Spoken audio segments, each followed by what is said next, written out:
Hello friends, welcome to my class. This is Ayush Chaturvedi and आज हम लोग पढ़ेंगे क्लास 6 का सबसे इंपॉर्टेंट टॉपिक जो है मोशन एंड मेजरमेंट। फिजिक्स के तौर से सबसे इंपॉर्टेंट टॉपिक इसलिए है क्योंकि ये काफ़ी बेसिक है क्लास 6 से, एंड इसके बाद जो है ये काफ़ी आगे तक चलता रहता है। अगर आप जिसको 8, 9, 10, 11, 12 तक पढ़ना है तो मोशन तो हर जगह है भाई, उसके बाद इंजीनियरिंग में भी है। तो सबसे बेसिक अगर आप लोग आज समझ लेते हो तो उसके बाद आपकी जीवन भाई वारे न्यारे हो जाएंगे, मतलब ऐसा लोग कहते हैं। बट मोशन जो है बेसिक समझना बहुत ही ज़रूरी है क्योंकि मोशन का काम बहुत ज़्यादा है और फिजिक्स एक ऐसा चैप्टर है जो कि हम लोग अपने डेली लाइफ से रिलेट कर सकते हैं। बहुत ही मज़ेदार चैप्टर है फिजिक्स। अगर आप लोग उसको सच में पढ़ लो ना, या फिर सच में जान लो, सच में जी लो, तो आप लोग कहोगे वाह यार, फिजिक्स से बढ़िया कोई सब्जेक्ट नहीं है बाबा। क्योंकि अपने डेली लाइफ में आप खड़ा हूँ, यहाँ फिजिक्स वर्क कर रही है, ग्रेविटी वर्क कर रही है, यहाँ मैं लिख रहा हूँ तो एडहेसिव फोर्स वर्क कर रहा है। तो कुछ ना कुछ फिजिक्स हर जगह कोई ना कोई वर्क करता है। आप लोग वीडियो देख रहे हो तो वहाँ पर भी फिजिक्स यूज हो ही रही होगी कहीं ना कहीं। सो सबसे बेसिक इंपॉर्टेंट टॉपिक स्टार्ट करते हैं, मोशन। बेसिक तो है पर काफी इंपॉर्टेंट टॉपिक भी है। सो मोशन होता क्या है? मोशन आप लोग जनरली जानते होंगे कि किसी भी चीज का हिलना डुलना होता है। हाँ, सिंपल बात है, मोशन मतलब किसी भी चीज का हिलना डुलना होता है, ठीक है। सो सपोज करते हैं ये मार्कर है, ठीक है। सपोज करते हैं एग्जांपल के तौर पर पढ़ाऊंगा, एनसीईआरटी ही पूरी कवर करने की कोशिश करूंगा क्योंकि एनसीईआरटी से बेस्ट बुक कोई नहीं होती है। मैं बार बार कहता हूँ एनसीईआरटी से बेस्ट बुक कोई नहीं होती है। सो ये मार्कर है, ये मार्कर अपने यहाँ पोजीशन पे है, एक रेस्ट पोजीशन पे है। रेस्ट मतलब एक अपने पहले से स्थायी पोजीशन पे है। इस मार्कर को यहाँ से लेके यहाँ तक मूव किया गया तो इसे कहें motion. It means initial position से लेके फाइनल पोजीशन तक इस मार्कर को मूव किया जा रहा है, तो यहाँ पे यूज हो रहा है मोशन। इनिशियल पोजीशन में मोशन और फाइनल पोजीशन में मोशन, इट्स कॉल्ड मोशन, ठीक है। मार्कर को यहाँ से लेके यहाँ तक मूव किया गया, इट मींस मोशन। क्योंकि कोई भी चीज देखिए, अब यहाँ पे फोर्स किसी भी हिसाब से लग सकता है। फोर्स यहाँ पे आप वैल्यू उतना नहीं दे सकते हैं, लाइक क्योंकि यहाँ पे मार्कर था, मैंने इसको यहाँ से यहाँ तक हिलाया तो इसका फोर्स, एक्सटर्नल फोर्स मैं हूँ, मैंने इसे फोर्स, एक्सटर्नल मार्कर को एक्सटर्नल फोर्स किसने दिया है? मैंने दिया है। बट यहीं पे अगर पीछे की हवा आती या फिर ये कोई हल्का ऑब्जेक्ट रहता, हवा से ये हिलता, तो यहाँ पे जो है नेचर के थ्रू या फिर कोई भी एक्सटर्नल फोर्स के थ्रू वहां पे ये चीज का मोशन होता, तो उसे भी मोशन ही कहेंगे। बस मोशन में ये जान लीजिए कि चीजें हिल रही हैं। ये हाथ इस समय क्या है? ये हाथ इस समय है मोशन में, ठीक है। ये हाथ इस समय क्या है? इस समय है रेस्ट में। रेस्ट मतलब स्टेशनरी पोजीशन, रेस्ट पोजीशन मतलब स्थायी, यहाँ पे स्थिर है अभी हाथ, अभी ये मोशन नहीं कर रहा है। बट अब ये मोशन में, क्योंकि अपने इनिशियल पोजीशन से लेके अपने फाइनल पोजीशन तक ट्रैवल कर रहा है, ठीक है। सो मोशन ये होता है, सबसे बेसिक चीज है। कॉपी में नोट कर लो जिन्होंने नहीं नोट किया है, और कॉपी के साथ बैठो, पढ़ना है तो टॉपिक क्या क्या कवर करेंगे? सबसे पहले है स्टोरी ऑफ ट्रांसपोर्ट।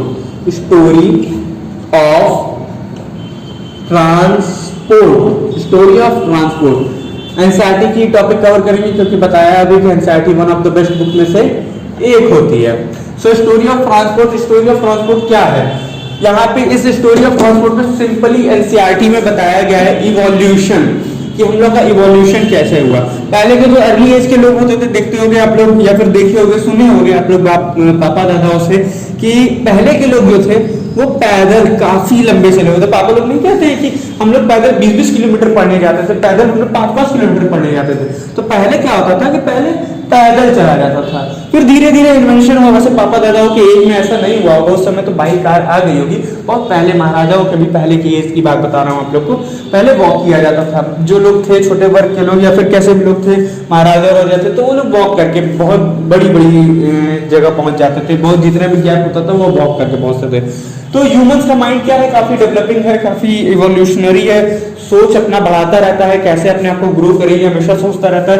तो इसके बाद ह्यूमंस ने सोचा कि यार पैदल चलते हैं, कितना चलेंगे। ऊपर से टाइम जो है, टाइम मैटर करता है, टाइम जो है वो बहुत ज्यादा लग जाता है। तो इन्होंने क्या किया कि हमें आराम भी चाहिए, पैर दर्द करता है, और ऊपर से हमें जल्दी पहुंचना है। तो इसका सिंपल इजी वे इन्होंने निकाला कि यार एक तो बग्गी टाइप की बनाते हैं। जैसे कि आप लोगों ने देखा होगा बग्गी, जो दो लोग ऐसे पकड़ के चलते हैं, अंदर महाराजा या महारानी बैठे रहते हैं, ऐसे ऐसे ऐसे, ऐसे पर्दा लगा रहता है और पीछे दो लोग पकड़ के ऐसे चलते हैं। विदाई विदाई के समय आप लोगों ने देखा होगा। तो पैदल चलने से लेके इसका इवोल्यूशन हुआ, ये माना कि इसमें जाएंगे, जिसके पास जो अफोर्ड कर सकता था इसको वो ये रखता था, इसको ले जाएंगे और 4 आदमियों का खर्चा जो अफोर्ड कर सकता था उनको, हाँ हम इन पे बैठ के जाएंगे, हमें चलना नहीं पड़ेगा, मेहनत बचेगी और 4 आदमी ताकत लगा रहे तो जल्दी भी पहुंचेंगे पैदल से।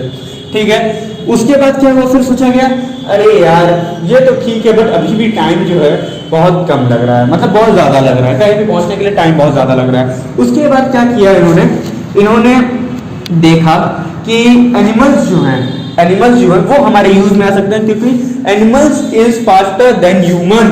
ठीक है, एनिमल्स जो है लाइक हमारा हॉर्स हो गया, ठीक है, हॉर्स हो गया, बुल्स हो गए, तो ये सब जो है काफी इजी है। तो इन्होंने क्या किया कि इनको यूज में लेना चालू कर दिया, घुड़सवारी करने लगे, बैल सवारी करने लगे, जिससे इन लोगों को कन्वीनियंट पड़ता था, वो लोग उससे जाया करते थे। उसके बाद क्या हुआ, इन्होंने देखा कि जो सर्कुलर चीज है, सर्कुलर कोई ऑब्जेक्ट है, लाइक सर्कुलर स्टोन हो गया, बॉटल का कैप देखते होगे, वो रोटेशन काफी इजीली करता है, चाहे इंक्लिनेशन वे हो, चाहे प्लेन रोड हो, चाहे प्लेन हो, चाहे इंक्लाइंड हो, चाहे इंक्लाइंड हो। आप लोग देखे होंगे, आप लोग बॉटल का जो ढक्कन है वो ऐसे छोड़ दो, कहीं भी जाता रहता है। आप बॉल देखे होगे, फुटबॉल देखे होगे, किक मारते होगे तो ये नहीं देखते होगे कि किक मारा मैंने, बॉल को यहाँ से किक मारा तो यहाँ तक ही जाएगा, ऐसा तो नहीं होता है। बॉल को किक मारो तो वो काफी फास्टर यहाँ से लेके यहाँ पे, जरूरी नहीं है उसका फाइनल पोजीशन फिक्स नहीं रहता है, वो यहाँ पे भी जा सकता है, यहाँ पे भी जा सकता है, यहाँ पे भी जा सकता है। ये आपके फोर्स पे डिपेंड करता है कि आप कितनी ताकत से किक मार रहे हो। अगर आप ज्यादा ताकत से किक मारोगे तो यहाँ जाएगा, तो समझाने का मैटर ये है कि बस जो गोल चीज है वो काफी रोटेशनरी होती है और वो इजिली इंक्लिनेशन वे पे चढ़ जाती है या फिर चलने लगती है प्लेन वे में भी। ठीक है, तो समझाने का मैटर बस ये है। तो इन्होंने ये देखा बॉक्स तो कभी इंक्लिनेशन पे चढ़ नहीं पाएगा, या फिर बॉक्स जो है या फिर जो स्क्वायर शेप कोई ऑब्जेक्ट है वो तो रोड पे ऐसे चल नहीं पाएगा, स्क्वायर शेप कैसे चलेगा, नहीं कभी नहीं चल पाएगा, कभी नहीं चल पाएगा। तो देखा गया कि जो सर्कुलर चीज है वो बहुत ही इजीली चल सकती है। तो क्या किया गया, इसके बनाए गए व्हील्स, यहां से डिस्कवर होता है व्हील्स का। सो गाइस यहां से डिस्कवर होता है व्हील का। अब व्हील क्या किया गया, व्हील कार्ट्स में लगाने लगे, व्हील जो है घोड़ों में लगाने लगे, जैसे कि घोड़ों की बग्घी जो होती है उसमें लगाने लगे, बुल कार्ट्स बनाने लगे। अब इससे क्या हो गया ह्यूमंस को कि काफी उनकी ट्रैवलिंग इजी हो गई, वे ऑफ कन्वीनियंस बहुत ज्यादा इजी हो गया, टाइम भी बचने लगा। तो सोचे कि यार व्हील का डिस्कवर तो काफी अच्छा है। व्हील पहले कैसे बनती थी, डिस्क शेप की बनती थी। पहले जो व्हील है वो डिस्क शेप की बनती थी, सिर्फ बीच में एक ऐसे होल रहता था और बाकी ये ऐसे ही ऐसे रहता था। ठीक है, बीच में कैसे ये पूरा फिल्ड रहता था, पूरा फिल्ड रहता था। ठीक है, पहले की जो व्हील्स थी वो ऐसे बनती थी। अब तो व्हील्स का इवोल्यूशन आप लोग जानते ही हो कि व्हील्स जो है बाइक कार सब में एलॉयज वाले व्हील्स आ गए, बाइक कार सब में व्हील्स जो हैं बहुत ही इजीली अवेलेबल हो जाते हैं, तो व्हील्स इजीली हो जाते हैं। सो व्हील का डिस्कवर ऐसे हुआ। ह्यूमंस का जो ट्रांसपोर्टेशन की स्टोरी थी यही थी कि लैंड पे जो पैदल चलते थे, पैदल चलने से लेके इन्होंने व्हील तक का डिस्कवर किया। कैसे किया कि आपको पूरी स्टोरी बता दी गई है। उसके बाद फिर हॉर्स में एनिमल्स का यूज होने लगा, तो एनिमल्स में भी व्हील्स लगाने लगे, फिर बुल कार्ट्स और हॉर्स कार्ट्स ये सब बनने लगे, तो काफी इजीली हो गई ट्रैवलिंग। अब बात करते हैं वाटर ट्रांसपोर्टेशन की, कि वाटर ट्रांसपोर्टेशन की स्टोरी क्या है, वाटर ट्रांसपोर्टेशन कैसे आगे बढ़ा। सो स्टूडेंट्स अब आते हैं वाटर ट्रांसपोर्ट में, कि वाटर ट्रांसपोर्ट का इवोल्यूशन कैसे हुआ। पहले के टाइम आप लोग जानते थे कि नदियां होती थी, नदियां तो अभी भी होती हैं। पहले के टाइम नदियों को क्रॉस करना सबसे बड़ी दिक्कत होती थी, क्योंकि जो ब्रिज थे वो ज्यादा काफी अमाउंट में नहीं थे। ब्रिज जो थे वो एक ही दो ब्रिज बनते थे, वो भी लकड़ी के, जानते हो आप लोग कैसे बनते थे, बहुत ही कच्चे पक्के ब्रिज बनते थे उस समय, कि इन पे सामान भी ले आना ले जाना बहुत ही ज्यादा टफ होता था। अगर हैवी सामान लेकर आ रहे हैं तो क्या पता ये कब गिर जाए, क्या पता कब टूट जाए, तो उस समय ज्यादा इतना केयर नहीं किया जाता था। तो पहले क्या किया गया कि ह्यूमंस जो थे वो सोचने लगे कि यार ये जो है मुझे यहाँ से, मेरा घर अगर मान लो सपोज दैट यहाँ पे है, तो मुझे यहाँ से यहाँ जाना पड़ रहा है, यहाँ से सामान लेकर वापस ऐसे आना पड़ रहा है, और इसकी भी कोई गारंटी नहीं है। कोई गारंटी नहीं है कि ये कब टूट जाए, कितना क्या हो जाए, कुछ पता नहीं है, और कितना लोड ये सह पाए किसी को कुछ नहीं पता। तो क्या किया गया कि यार ये जो है ये टाइम, देखो सब खेल बाबा टाइम का है, ठीक है, सब खेल टाइम का है। ये जो है यहाँ से यहाँ तक इतना टाइम लग रहा था, तो ह्यूमंस ने सोचा कि यार इतना टाइम लग रहा है, यहाँ से मुझे यहाँ जाना पड़ रहा है और उसके बाद यहाँ क्यों ना कुछ ऐसी चीज बनाया जाए कि मैं डायरेक्ट यहाँ से जाऊँ, ये जो टाइम गैप है, ये जो टाइम डिस्टेंस है, ये मेरा कट जाए, बहुत ही इजी हो जाए, मुझे नहीं जाना है इस रास्ते से, मुझे नहीं जाना है। तो ह्यूमंस ने दिमाग लगाया कि मुझे ये वे चाहिए। तो इसके बाद क्या हुआ, ह्यूमंस ने सोचा कि यार तैर के तो कितना जा सकते हैं, तैर के ज्यादा से ज्यादा जाएंगे तो हम अकेले जाएंगे और क्या सामान ला पाएंगे, कुछ भी नहीं। तैर के आदमी खुद को संभालेगा कि सामान लाएगा, तो तैर के आदमी कुछ नहीं। उसके बाद क्या किया गया, ह्यूमंस ने दिमाग लगाया और बनाई एक लॉग, एक ऐसी लॉग बनाई गई, ठीक है, लकड़ी की लॉग होती है, आप लोग जानते हो, लकड़ी की लॉग बनाई गई और ये बीच से थी हॉलो, बीच से थी पूरी एम्प्टी, हॉलो थी, ठीक है, बीच से थी पूरी हॉलो। इसमें ज्यादा से ज्यादा 2 से 3 लोग आ पाते थे और ये यहाँ से दौड़ाना चालू की गई। फिर देखा गया यार कुछ दिनों तक दौड़ाया गया, फिर देखा गया कि ये जो है इसमें 2 ही 3 लोग ट्रैवल कर पा रहे हैं और सामान भी ज्यादा नहीं आ पा रहे। ये तो लकड़ी का सिर्फ एक बग्गा है ना, इसमें सामान कितना आ पाएगा, बहुत ही हल्का है और 2 से 3 लोग जा पा रहे हैं, तो इसको कैंसिल किया गया। इसके बाद क्या किया गया कि ऐसे लॉग्स को, पतले पतले लॉग्स को, ऐसे पतले पतले लॉग्स को मिलाया गया, पतले पतले लॉग्स को मिलाया गया और उसके बाद बनाया गया ऐसे रस्सी बांध के, उसके बाद बनाया गया ऐसे ही, सिर्फ ऐसे ही, कोई साइड में रेलिंग वेलिंग नहीं, कुछ नहीं, ऐसे ही बनाया गया और एक बड़ा सा डंडा लटका दिया गया, इसी पे बैठो, जिस पे ज़्यादा से ज़्यादा 4 से 5-6 आदमी बैठ पा रहे थे, ये ले जाया गया। बट इसका क्या था कि चलो ठीक है, इसमें सामान भी आ जा रहा है, लोग भी बैठ जा रहे हैं, बट बात थी ये टाइम का ही सारा खेल है। मैंने बताया देखो, ह्यूमंस को अगर टाइम बचाना है तो वो नया इन्वेंशन कर देता है, तो यहाँ पे इसको टाइम बचाना था तो इसने नया इन्वेंशन ये किया, उसके बाद ये किया, उसके बाद क्या किया, देखा कि यार इसमें भी टाइम बहुत ज्यादा लग रहा है, तो उसके बाद नया इन्वेंशन सोचा कि क्या किया जाए, क्या किया जाए, किसी के दिमाग में नहीं आ रहा था, तो उन्होंने दिमाग लगाया कि अब जो फिशेज होती हैं या फिर जो बर्ड्स होते हैं वो काफी अच्छे से तैर लेते हैं। कैसे? क्योंकि उनकी जो शेप है वो होती है स्ट्रीमलाइन शेप, ऐसी शेप होती है फिश की ऐसे शेप होती है। मेरी ड्राइंग थोड़ी उतनी अच्छी नहीं है तो उसको माइंड मत करना, आप लोग समझ जाओ कि फिश की शेप ऐसी होती है, ठीक है। इस शेप को क्या कहते हैं? इस शेप को कहते हैं स्ट्रीमलाइन शेप, ठीक है, स्ट्रीमलाइन शेप। राइटिंग पे भी ध्यान मत देना, वो भी खराब है, बस टीचर अच्छा हूँ। तो यहाँ पे एक ऐसे शेप बनाया गया स्ट्रीमलाइन शेप और इस पे लोगों को बैठाना चालू कर दिया गया। तो अब ये जो बनी, जो नेचर के द्वारा बनी, क्योंकि नेचर आप लोग जानते हो कि बहुत ज्यादा ताकतवर होती है, नेचर से बड़ा कुछ नहीं है। नेचर चाहे तो किसी को बिगाड़ भी दे, किसी को बना भी दे, तो नेचर से ये चीज कॉपी की गई और इसे स्ट्रीमलाइन शेप का नाम दिया गया। और ये है इंस्पायर्ड बाय फिश और बर्ड्स लिख सकते हो यहाँ पे, ठीक है, इंस्पायर्ड बाय फिश और बर्ड। और जो चीज नेचर से इंस्पायर हुई है वो चीज कहाँ खत्म होने वाली है भैया, कहाँ खत्म होने वाली है? तो आज आप लोग देखते हो कि बड़ी बड़ी बोट जो है, क्रूज जो है, बड़ी बड़ी शिप जो है इसी शेप की बनती है। और किसी शेप की आप लोग बोट देख रहे हो क्या? तो बोट का यहाँ से हुआ इवोल्यूशन, बोट का हुआ यहाँ से इवोल्यूशन। अब आप लोग को पता चल गया कि बोट कहाँ से आया। बोट आया इस कहानी के जरिए से। ह्यूमंस पैदल जाते थे, तैर के जाते थे, बहुत ज्यादा दिक्कत होती थी, टाइम बचाने के लिए लॉग बनाया। लॉग बनाने के बाद उन्होंने लॉग को जोड़ के एक बड़ा सा लॉग का बोट बनाया। उसके बाद वो भी टाइम कन्वीनियंट नहीं था, वो भी टाइम अच्छे से नहीं कवर कर पा रहा था, उसका बहुत ज्यादा टाइम ले रहा था और बहुत कम लोग थे। ये बनाया गया, इसमें आराम से आदमी 15 लोग 20 लोग आज बैठा पा रहा है, आराम से इसमें ट्रैवलिंग कर पा रहे हो। इसके बाद आया स्टीम इंजन, जो कि मानव इतिहास में सारी चीजें इसने खत्म कर दी। स्टीम इंजन ने क्या किया मैं बताता हूँ गाइस। ट्रेन का इवोल्यूशन अब हम लोग पढ़ेंगे, ट्रेन का इवोल्यूशन क्या था। सो स्टूडेंट, सबसे पहले आया हमारा स्टीम इंजन। स्टीम इंजन किसने इन्वेंट किया था? कमेंट करके बताओ, जिसको पता है स्टीम इंजन किसने इन्वेंट किया था, कमेंट करके बताओ। मैं नहीं बताने वाला, मैं एकदम नहीं बताने वाला, गूगल करो चाहे जो करो, आप लोग कमेंट करके बताओ स्टीम इंजन किसने इन्वेंट किया था। तो स्टीम इंजन आया सबसे पहले ट्रांसपोर्टेशन के लिए। उसमें थी 1-2 बोगियां थी, ठीक है, 1-2 बोगियां ऐसे बनी हुई थी। तो देखा गया कि यार स्टीम इंजन जो है वो काफी सही चीज है, लाइक कि हमारा टाइम बचा जाता है। अभी मैंने बताया ना कि सब खेल टाइम का है। आज भी जो इन्वेंशंस होती हैं कुछ टाइम बचाने के लिए ही की जाती हैं। पुरानी चीजें खोजी जाती है, नई चीज खोजी जाती हैं। तो चीजें इजीली क्यों बनाई जा रही हैं? टाइम बचाने के लिए। चाहे फ्रिज हो गया, चाहे बाइक हो गई, चाहे कार हो गई, जो भी बनाई जा रही है सब टाइम बचाने के लिए। तो स्टीम इंजन का इन्वेंशन हुआ और स्टीम इंजन जो है वो बनी, उसमें 1-2 बोगियां थी, ठीक है। तो देखा गया कि यार एक दो बोगियां हैं, लाइक एक बोगी में 20 लोग 25 लोग एडजस्ट हो जा रहे हैं, 20-50 लोग एडजस्ट हो जा रहे हैं, दो बोगी मिला के। तो इसका इवोल्यूशन अब यहाँ से स्टार्ट हुआ। अब तो आप लोग जानते ही हो कि स्टीम इंजन के बाद ट्रेन का ऐसा इवोल्यूशन चालू हुआ कि वो अब passenger train, bullet train, express way, Vande Bharat, कौन कौन सी ट्रेन जो है, बुलेट ट्रेन सब चल रही है, ठीक है। तो ट्रेन का इवोल्यूशन स्टीम इंजन के बाद से चालू हुआ।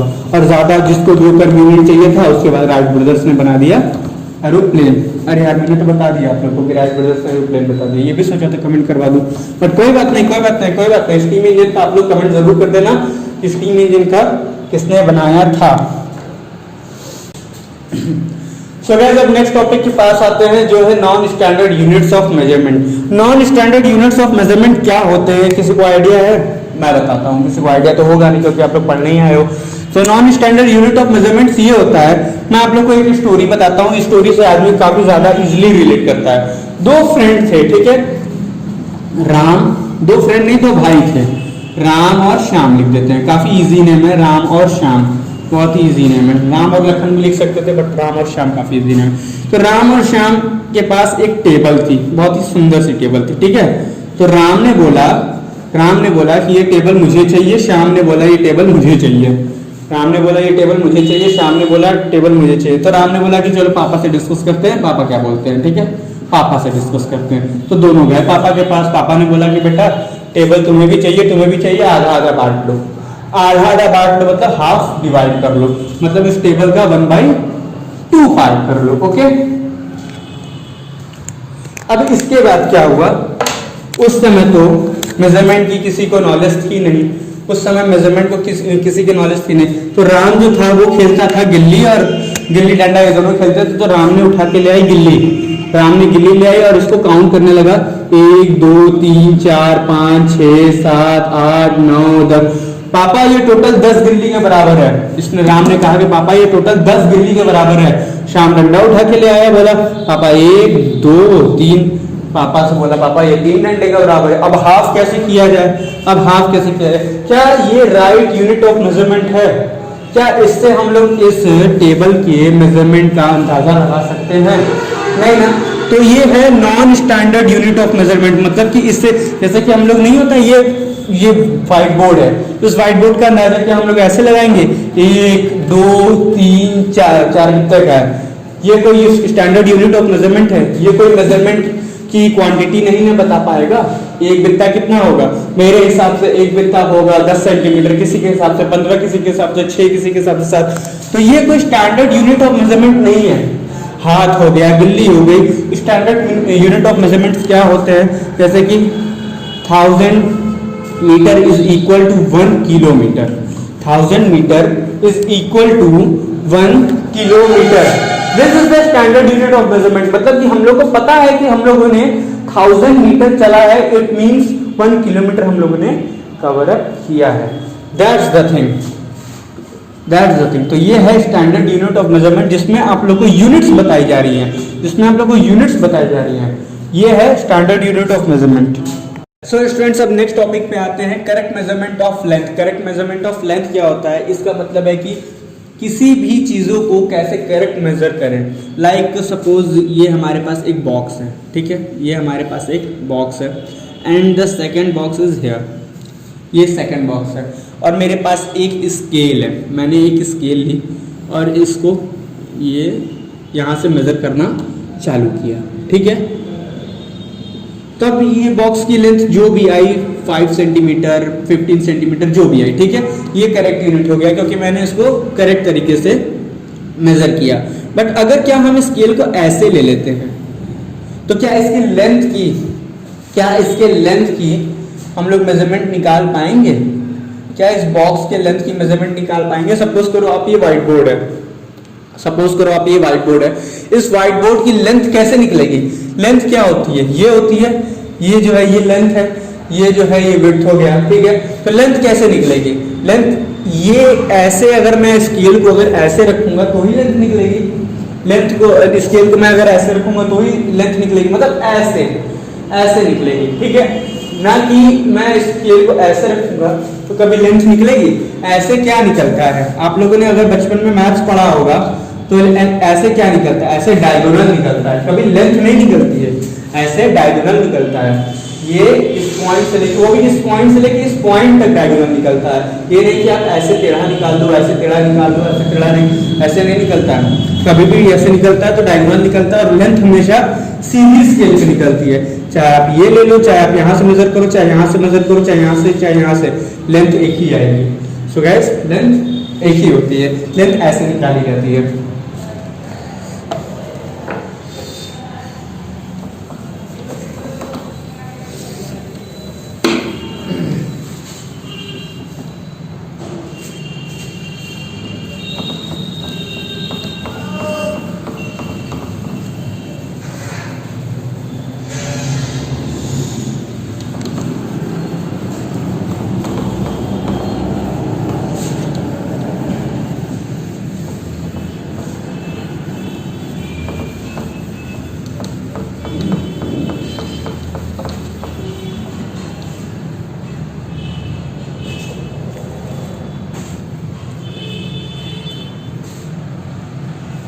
सो गाइस आशा करते हैं कि आप लोगों को क्लास अच्छी लग रही होगी, क्योंकि काफ़ी मेहनत लग जाती है।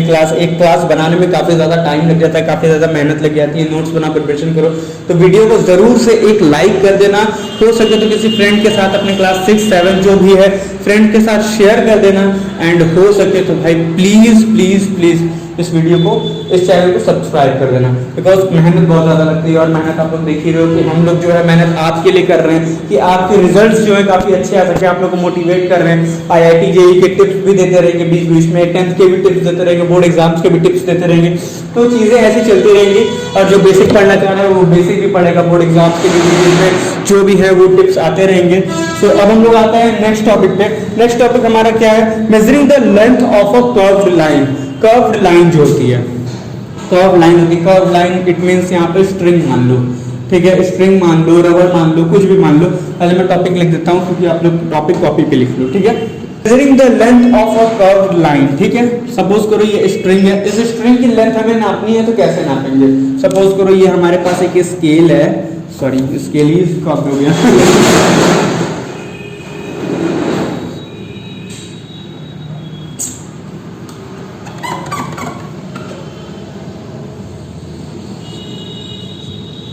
सपोज करो हमारे पास ये एक स्केल है, ठीक है, एंड इस स्केल पे मुझे ये स्ट्रिंग की लेंथ नापनी है। तो क्या करेंगे, इस स्ट्रिंग की जो लेंथ है ये क्या होगी, इस स्ट्रिंग को हम लोग स्ट्रेट करेंगे, इस स्ट्रिंग को हम लोग स्ट्रेट करेंगे, एंड ये स्ट्रिंग जितनी भी लंबी होगी, मान लो ये स्ट्रिंग यहाँ से शुरू होकर यहाँ खत्म होती है, तो इस स्ट्रिंग की लेंथ क्या होगी, यहाँ से हम लोग स्टार्ट करेंगे मेजर करना और यहाँ तक मेजर कर लेंगे 5 सेंटीमीटर, ठीक है। स्ट्रिंग की लेंथ ऐसे निकलेगी, ये भी सिंपल है।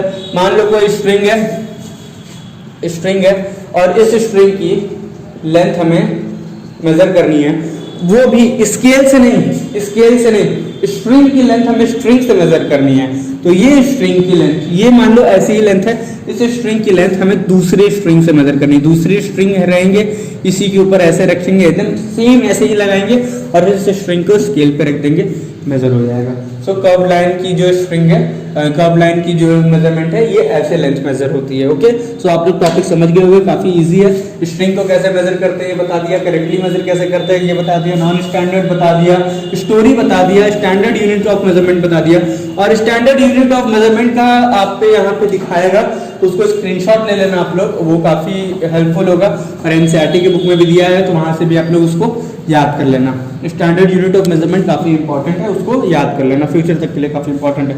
अब हम लोग चलते हैं टाइप्स ऑफ मोशन की तरफ। टाइप्स ऑफ मोशन क्या होते हैं, ठीक है। सो फ्रेंड्स अब आते हैं टाइप्स ऑफ मोशन पे। टाइप्स ऑफ मोशन क्या होते हैं, तो सबसे पहला होता है rectilinear. Rectilinear motion, rectilinear motion क्या होता है, जो एक स्ट्रेट पाथ पे मूव करे, लाइक ट्रेन, ये स्ट्रेट पाथ पे मूव करती है। तो ट्रेन क्या हुई, रेक्टिलिनियर मोशन को परफॉर्म करती है। जो भी मोशन स्ट्रेट पाथ पे हो, जो भी मोशन एक स्ट्रेट पाथ पे हो, उसे कहते हैं rectilinear motion. Second term is circular. Circular motion क्या होता है, सर्कुलर मोशन क्या होता है, जो भी मोशन एक सर्कुलर पाथ पे परफॉर्म करे, जो भी मोशन एक सर्कुलर पाथ पे परफॉर्म करे। लाइक मान लो आपने किसी बॉल को लिया है और यहाँ पे आप खड़े हो और उस बॉल को ऐसे आप घुमा रहे हो, ठीक है, सर्कुलर वे में, तो ये बॉल जो एक सर्कुलर पाथ बना रहा है, तो इस पाथ पे परफॉर्म कर रहा है, तो इसे क्या कहेंगे, सर्कुलर मोशन। सिंपल है। थर्ड पॉइंट इज पीरियोडिक और ऑसिलेटरी मोशन। पीरियोडिक मोशन और ऑसिलेटरी मोशन एक ही मोशन होते हैं। पीरियोडिक मोशन और ऑसिलेटरी मोशन क्या करते हैं, when an object repeats its path, like ये बॉब है, पेंडुलम आप लोग देखे होंगे, पेंडुलम ये अपने पाथ को क्या करता है, रिपीट करता है, ये अपने पाथ को रिपीट करता है, ये है पीरियोडिक मोशन। सो गाइस ये है पीरियोडिक मोशन। सो गाइस हमने आप लोग को स्टोरी ऑफ ट्रांसपोर्ट समझा दिया, मेजरमेंट नॉन मेजरमेंट समझा दिया, करेक्ट लेंथ कैसे मेजर करते हैं ये बता दिया, स्ट्रिंग का करेक्ट लेंथ कैसे मेजर करते हैं ये बता दिया, और टाइप्स ऑफ मोशन बता दिए। तो गाइस अगर आप लोग को ये वीडियो अच्छी लगी तो लाइक कर दो, शेयर कर दो, सब्सक्राइब कर दो, और कोशिश करना कि इस वीडियो को एक रिकैप जल्दी से ले लो और कॉपी पे नोट्स बना लेना, क्योंकि ये काफ़ी बेसिक है और काफ़ी इंपॉर्टेंट है। So guys thank you and bye bye.